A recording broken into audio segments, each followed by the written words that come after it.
Bienvenue sur Histoire d'un crime. Mais avant de commencer, si vous êtes nouveau ici, sachez que je partage des histoires de crimes, résolues ou non, 2 fois par semaine sur cette chaîne. Si vous appréciez le contenu, n'hésitez pas à vous abonner. Maintenant, préparez-vous à entrer dans le cœur de cette affaire.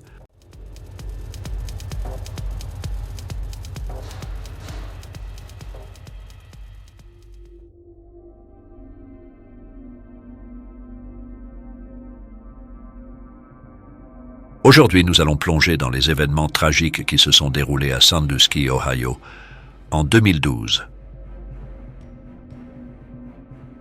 Notre protagoniste, Heather Jackson, une jeune femme de 23 ans, vivait dans une maison paisible à seulement 1 mile du lac Erie. C'était un endroit où elle trouvait du bonheur malgré les épreuves de la vie. Heather venait de se séparer de son mari, Wayne, et ils étaient en plein divorce. De leur union étaient nés 2 enfants adorables, Selina, 3 ans, et Wayne Jr., 1 an. Heather et Wayne avaient été un couple heureux, un amour de lycée, mais les défis de la parentalité avaient fini par briser leur mariage.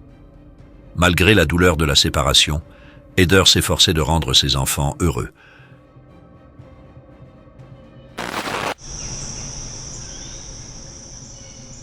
Le 8 septembre 2012, à 14h30, Danielle Sorel, une amie proche de Heather, se rendit chez elle pour une rencontre prévue.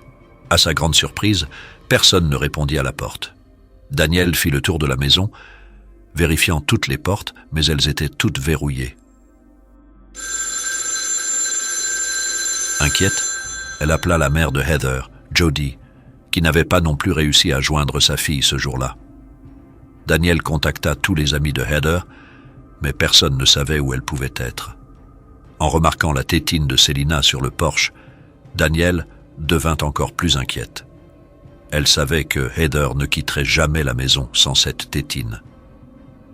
Les heures passèrent sans nouvelles de Heather et Jody, de plus en plus nerveuse, appela la police pour un contrôle. Les officiers arrivèrent, frappèrent à la porte, firent le tour de la maison et regardèrent par les fenêtres, mais ne trouvèrent rien de suspect. Sans signe d'entrée forcée, ils ne pouvaient entrer sans mandat et repartir. Vers 19h30, les amis de Heather, Thomas Hansen et Dan Reiner, arrivèrent chez elle après avoir appris sa disparition. Ils frappèrent à la porte d'entrée sans réponse. Dan se rendit sur le porche arrière, força la porte et entra dans la maison. Ils découvrirent le corps de Heather, nu dans la chambre, et appelèrent immédiatement le 911.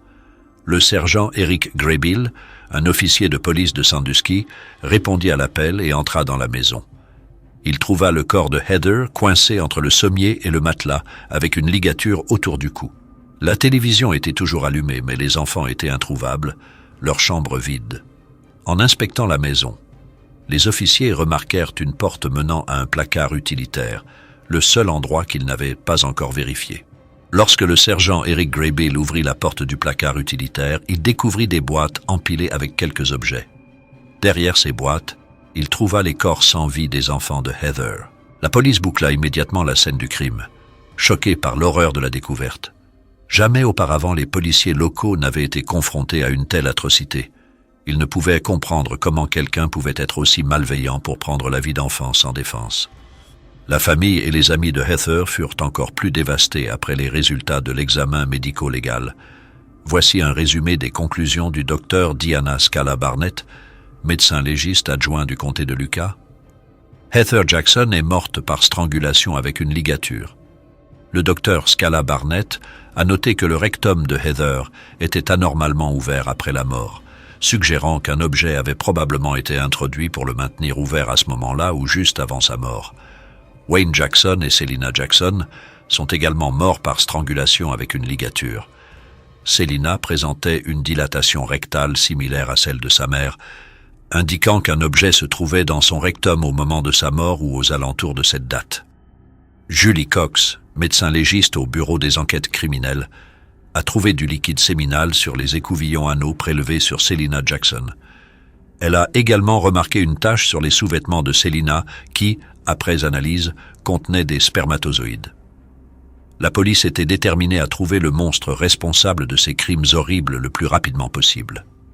Heather vivait à côté du Fairlands Regional Medical Center et les enquêteurs pensaient que les images des caméras de surveillance installées sur ce bâtiment pourraient les aider à identifier le coupable.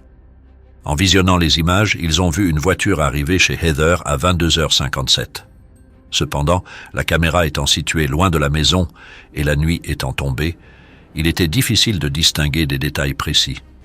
Les phares de la voiture étaient la seule indication de ce qui se passait. La voiture a reculé dans l'allée et est restée là pendant un certain temps. À 23h08, les phares se sont rallumés et la voiture est partie. Pendant ce temps, Thomas Hansen et Dan Reiner, les hommes qui avaient découvert le corps de Heather, ont été emmenés au poste de police pour être interrogés. Dan Reiner, qui avait appelé le 911, fut interrogé en premier. Ami de Heather, il avait décidé de vérifier sa maison après avoir appris sa disparition. Dan a admis avoir dû forcer la porte pour entrer. Il a accepté de fournir des échantillons d'ADN sans hésitation et a été relâché après un prélèvement buccal. Les enquêteurs ont ensuite interrogé Thomas Hansen. Il a déclaré avoir parlé à Heather au téléphone la veille au soir et être passé près de sa maison vers 23 heures. Selon lui, il s'était rendu chez Heather en voiture mais n'était pas entré. Ils avaient discuté un moment devant la maison avant qu'il ne rentre chez lui.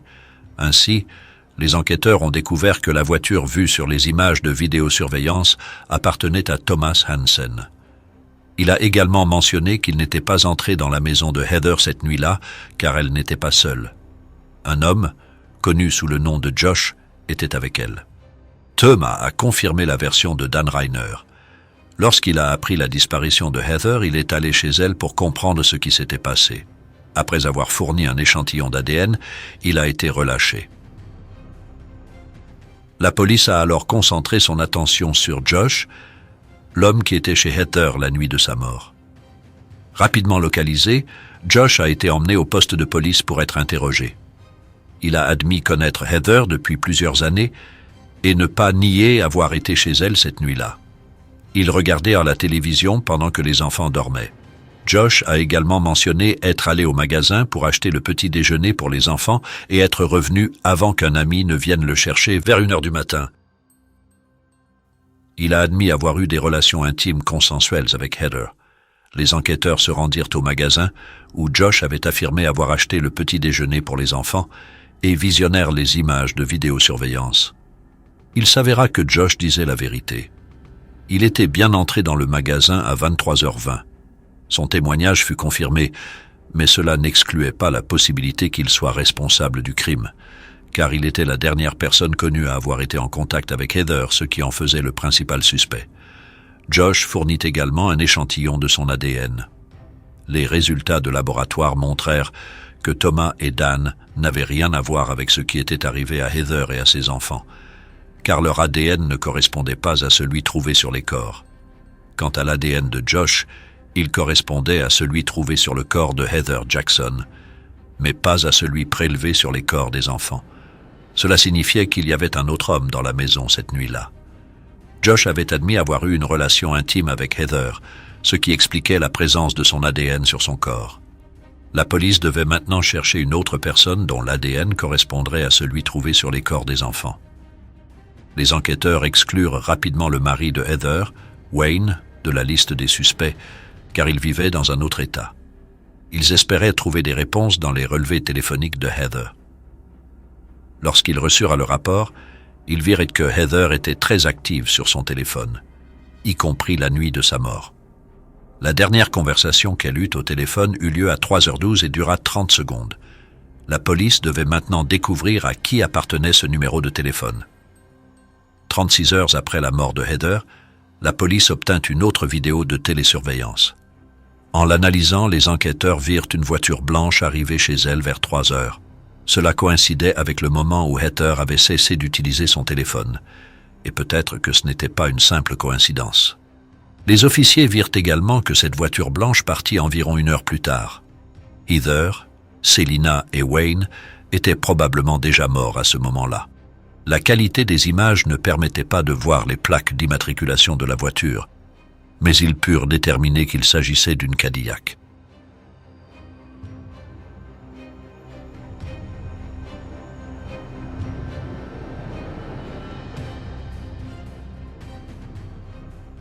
Après avoir reçu des informations de la compagnie de téléphone sur le propriétaire du numéro que Heather avait appelé avant sa mort, ils obtinrent un nom, Curtis Clinton, âgé de 41 ans.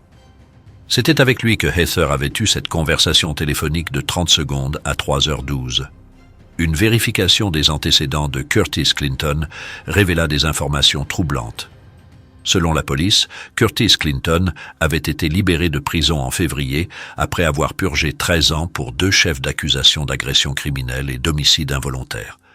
En 1997, il avait plaidé coupable pour la mort de Misty Keckler, une jeune femme de 18 ans retrouvée étranglée, nue et ligotée dans une baignoire. Cette affaire présentait des similitudes troublantes avec ce qui était arrivé à Heather. Le fait que Clinton ait été libéré seulement 6 mois avant la mort de Heather et de ses enfants inquiétait les enquêteurs. De plus, Clinton possédait une Cadillac blanche, ce qui renforçait les soupçons à son égard. La police devait le retrouver rapidement pour éviter qu'il ne fasse d'autres victimes. Les officiers se rendirent à la dernière adresse connue de Clinton, mais il n'y était pas. Quelques heures plus tard, un patrouilleur trouva une Cadillac blanche dans une rue, mais Clinton restait introuvable. En fouillant la voiture, ils trouvèrent un reçu émis dans une station-service la nuit du crime. Les enquêteurs visionnèrent les images de vidéosurveillance de la station et virent Clinton acheter de l'eau et de la bière, se comportant calmement, alors que Heather et ses enfants étaient déjà morts. Les enquêteurs apprirent rapidement qu'un patient nommé Curtis Clinton avait été admis dans un hôpital. Ils s'y rendirent immédiatement et trouvèrent la personne qu'ils recherchaient. Clinton fut arrêté et emmené au poste de police, où il nia toute implication dans la mort de Heather et de ses enfants. Clinton déclara qu'il sortait avec Heather depuis 5 mois et qu'ils avaient une relation intime. Il affirma qu'elle lui demandait souvent un soutien financier et émotionnel, mais qu'il ne connaissait pas bien ses enfants. Il prétendit avoir vu Heather pour la dernière fois le jeudi 6 septembre, lui ayant donné $328 ce jour-là, avant d'avoir une relation intime avec elle. Lorsque les enquêteurs lui montrèrent les relevés téléphoniques prouvant qu'il avait parlé à Heather à 3h12 le 8 septembre, Clinton changea sa version des faits. Il admit avoir confondu les jours et précisa qu'il avait vu Heather pour la dernière fois le vendredi soir ou tôt samedi matin. Il ajouta qu'il n'était pas resté longtemps chez elle, déposant l'argent et ayant des contacts intimes avant de partir, sans être sûr de l'heure exacte. Clinton affirma que quelqu'un d'autre avait dû se rendre chez Heather après son départ. Il mentionna que pendant qu'il était avec Heather, elle avait reçu un message ou un appel qui l'avait irrité. Clinton déclara « Je ne lui ai rien fait. Et non, je n'ai rien fait à ses enfants. Donc c'est ma déclaration. » Lorsqu'on lui fit remarquer qu'il était la dernière personne à avoir eu un contact avec Heather, il répondit « Je ne pense pas, j'en doute vraiment. Si quelque chose s'est passé, je ne m'en souviens pas. Je n'ai rien fait. » Cependant, les preuves ADN indiquaient le contraire. L'ADN sur les corps des 3 victimes appartenait à Curtis Clinton. Par conséquent, il fut arrêté et placé en prison. Pendant sa détention, il appela sa mère. Cette conversation téléphonique fut enregistrée. Voici ce que disent les documents du tribunal à propos de cette conversation. Clinton confia à sa mère qu'il était confus et qu'il aurait souhaité avoir cherché de l'aide. Il ajouta « Tu devrais savoir que cela se reproduirait. Maintenant, c'est encore pire qu'avant. Je perds juste le contrôle. Je ne sais pas ce que c'est. » Sa mère répondit « Je sais. Nous avons tous ce problème, mais nous avons appris à le gérer. Nous aurions vraiment dû te forcer à reprendre tes médicaments. » Clinton répondit « Je pensais que j'avais juste surmonté ça. Je ne croyais pas que cela se reproduirait. Je vais y aller et plaider coupable ou quoi que ce soit, et les laisser faire ce qu'ils veulent de moi. » Curtis Clinton fut accusé de plusieurs chefs d'accusation pendant l'enquête. Il s'avéra également que 6 jours avant la mort de Heather et de ses enfants, Curtis Clinton avait attaqué une fille de 17 ans, dont l'identité n'a pas été divulguée par la police. Il l'avait étranglée et forcée à avoir des contacts intimes avec lui. Lorsqu'il l'avait laissée partir, elle s'était rendue à l'hôpital et avait contacté la police. Les médecins de l'hôpital avaient prélevé des échantillons d'ADN sur son corps, ce qui avait également conduit à Curtis Clinton. Clinton demanda un changement de lieu, arguant que la couverture médiatique intensive avait saturé le comté au moment des infractions et était susceptible de reprendre une fois le procès commencé. Le tribunal de première instance rejeta la demande de changement de lieu, déclarant que, bien que la publicité avant le procès soit extensive et défavorable à l'accusé, elle n'était pas suffisamment préjudiciable pour que les lecteurs et les téléspectateurs ne puissent pas raisonnablement l'ignorer. Clinton n'hésita pas à prendre les vies de Heather, Selina et Wayne. Les résultats de l'examen médico-légal révélèrent ce qu'il avait fait à Selina avant sa mort. Son ADN fut trouvé à l'intérieur de son corps. Sachant qu'il risquait la peine de mort, Clinton fit tout pour obtenir un résultat différent à son procès. Lorsqu'il fut autorisé à parler avant d'être condamné pour les crimes capitaux, Clinton n'implora pas pour sa vie ni ne présenta des excuses à la famille de la victime. Au lieu de cela, il s'en prit au procureur Kevin Baxter et jura qu'il gagnerait en appel et que son affaire serait rejugée. Je ne respecte pas le procureur. Comme je l'ai dit, je reviendrai encore. Je sais qu'il y a beaucoup de gens qui sont contrariés ici, mais c'est moi qui traverse cela, déclara-t-il. Cette déclaration déclencha le dégoût de quelques-unes des 70 personnes présentes à l'audience. Curtis Clinton fut condamné à mort, recevant une peine de mort pour chaque vie prise, mais ce n'était pas la fin de l'histoire. Après avoir appris qu'il ferait face à une injection létale pour les meurtres brutaux de Heather Jackson et de ses 2 jeunes enfants, Curtis Clinton réagit violemment au frère de Heather, qui déclara qu'il préférerait que Clinton meure en prison, aux mains d'autres détenus. Les adjoints et le personnel du tribunal entourèrent Clinton, le menottèrent et le poussèrent sur une chaise, tandis que d'autres officiers retenaient Nick Fia lorsqu'il se criait des insultes dans la salle d'audience du comté d'Erie. Rempli de parents et d'amis de Heather Jackson et de Mystique Eckler, que Clinton avait assassiné en 1997. Le frère de Heather, furieux, déclara « La seule chose pour laquelle tu devrais remercier Dieu, c'est qu'ils t'ont sauvé la vie en te mettant dans le couloir de la mort. J'aimerais venir là-bas et te casser les dents, mais je ne vais pas m'éloigner de ma famille et de mes enfants. Sois content d'être dans le couloir de la mort où mes amis ne peuvent pas te trouver. J'aurais préféré qu'ils te donnent la prison à vie. J'ai supplié pour cela, pour que mes amis puissent t'avoir.